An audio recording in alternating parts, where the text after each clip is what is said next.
As a fan of superheroes, comics, and video games, I'm always surprised by not only how few superhero games there are, but also by how few of those games are actually really good.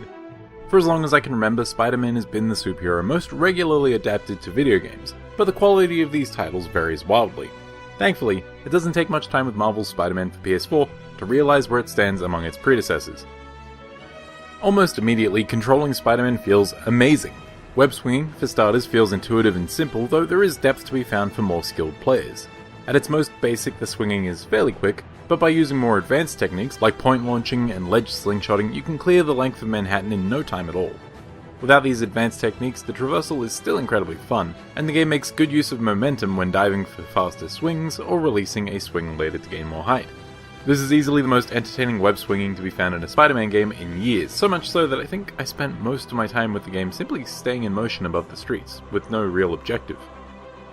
But web swinging isn't all that makes a good Spider-Man game. The webhead has always been known for fast-paced, acrobatic fighting, and the game delivers on that promise in spades. Comparisons to the Batman Arkham series aren't inaccurate, as combat is fairly freeform, with a similar warning indicator for dealing with incoming attacks, but that's sort of where the similarities end. Unlike the Arkham style of combat, you're given a dodge instead of a straight-up counter, which requires a little more thought as far as your position in the fight is concerned. Additionally, you're given access to a long-range zip attack, allowing you to close the distance on ranged combatants more easily, as well as allowing combat situations to be a little more spaced out and even vertical at times. You're rarely confined to a single area when fighting off goons, and your interactions with the environment play an integral part to your success, whether that involves throwing environmental elements at large enemies to stun them, or just flinging thugs off of a roof to deal with them more quickly. Being able to rebound off of walls or swing parts of the world at your enemies helps to make Spider-Man's combat come off as effortlessly dynamic. Using the environment is only part of what makes the combat so engaging though. You're generally going to be facing off against a number of varied enemy types with their own strengths and vulnerabilities, and the challenge of figuring out what moves, equipment, or environmental objects best suit your situation while still avoiding incoming attacks is what keeps things from getting stale. Having access to a wide range of fun and unique gadgets such as impact and electro webs means that you'll often have multiple ways to deal with most enemy groups, and the fact that you don't have infinite amounts of these gadgets encourages you to mix and match and experiment and find out what works best. Probably the coolest feature of the combat is the way that the game uses its focus meter that fills as you fight. Getting hit won't empty the bar, but getting more hits into a combo seems to build it quicker, and although this sort of meter isn't totally unique, the way that you use it is. Filling an entire bar not only gives you access to Spider-Man's flashy finishing moves, which make it much easier to deal with larger crowds of enemies, but also allows you to heal a small amount of health. Having to choose between playing it safe by healing, or removing a couple of threats from the situation, is an interesting wrinkle in the game's already top-notch combat mechanics. If direct combat doesn't work out so well for you, a number of the game's encounters can be dealt with, or at least simplified by using stealth.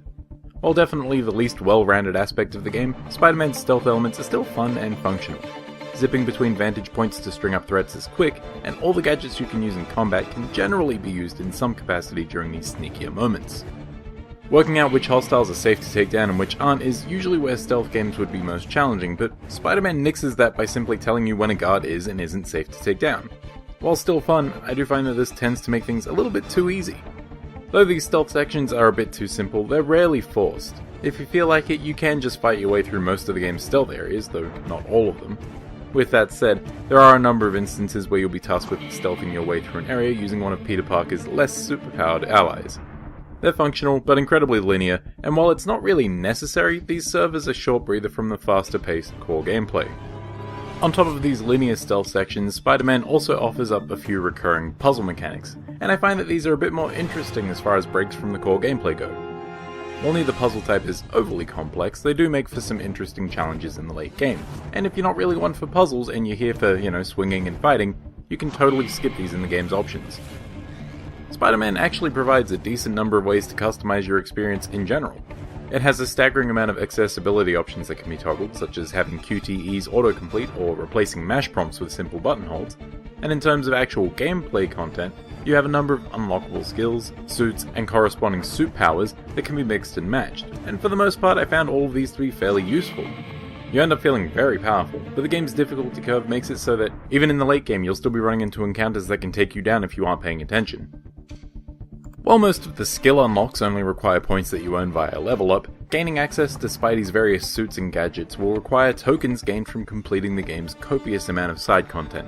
These activities range from stopping random crimes in progress, completing traversal, combat or stealth challenges, or even collecting all of a certain item.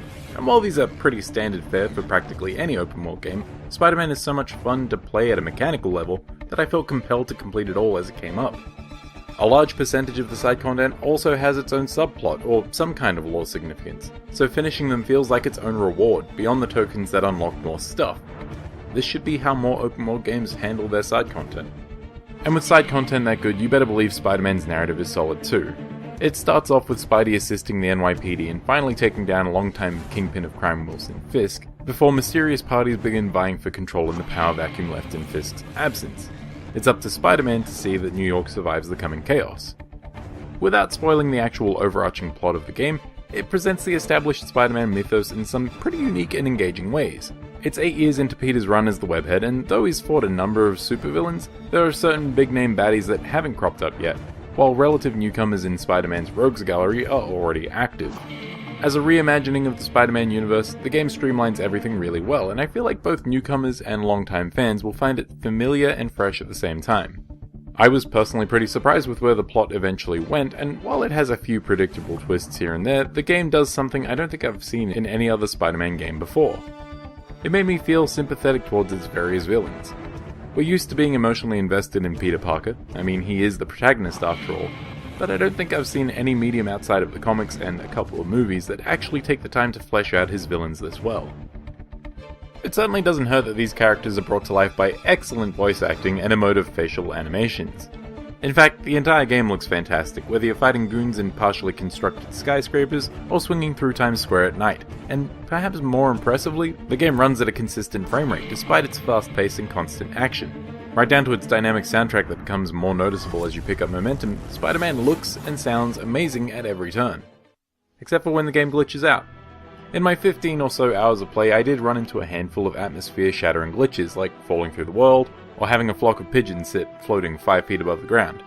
And while these were fairly rare, smaller shortcomings like texture pop-in happened a bit more regularly. Far from often enough to ruin the experience, but enough to warrant a mention. But it's hard to get hung up on that sort of thing when you look at the care and attention to detail that's been poured into the game.